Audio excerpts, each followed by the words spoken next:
Gavin, you normally talk about this other way of purchasing investment property using a PTY, a private company, and a trust, right? So I get it. But what I don't get is the tax implication of that. Now, the company has its own tax rate and the trust has its own tax rate. Now, if I purchase using this hybrid model, aren't I now going to be taxed double? And the answer is no. You're not going to be taxed double. So let me take you back a little bit, right? So remember now we are saying that you're going to purchase this investment property using a company and a trust. So how that works is that the trust becomes a shareholder of this company 100%, right? So the trust owns the company 100%. So it's the shareholder. So you, let's say Gavin is going to be a director in this PTY, so in South Africa, PTY, private company. And then in the trust, then this is my trust, Gavin's family trust, property trust. Then this trust is going to then be 100% shareholder in this PTY. All right. So now let's look at the tax rate between these two entities. Firstly, in the company is 27%, and then in the trust is 45%. All right. So why this existed in the first place was on the basis that, look, we understand that the trust becomes an incubator. It protects your assets. It protects those properties. However, because of the tax rate is 45%, is very high. So we're running away from this tax rate of 45%. And that's where we looked at an alternative, which is 27% in the private company. All right.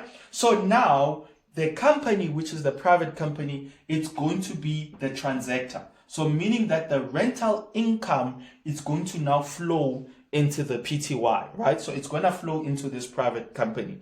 So technically now, nothing from an income perspective flows into the trust, because now if now I pay over an income here, so normally that will be dividends, right? So paying dividends to the shareholder. So if now I have to do that, already this income that has come in is taxed at 27%.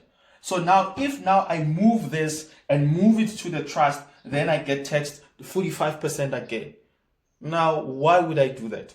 All right. So that is why we say the company becomes the transactor. So the income flows here. So the income flows are here, and then the income outflows, inflows and outflows happen in the company. That's where it is. So if you want to get income here, pay yourself a salary, director's drawings, whatever the case might be, paying back loans, so you will come up, or you and your accountant will come up with a way to take out the money here.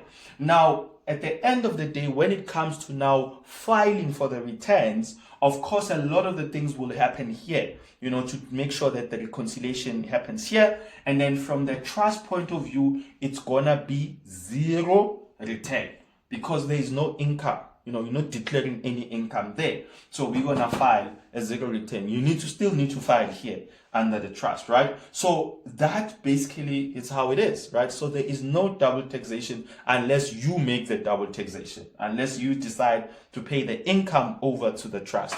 Then you have a chamors there, but normally nothing. But what I would advise, guys, is that especially when you have the portfolio, have an accountant that you can talk to that can advise you, especially if you have now, a bigger portfolio that bigger than, it's making you dermagat. So please make sure that you have an accountant that can assist. You can do that as well. Call us. We do have accountants. We have everybody under one roof. So you can send us an email, info@gavshaw.co.za. info@gavshaw.co.za, or you can just simply send a WhatsApp on 074 412 7614.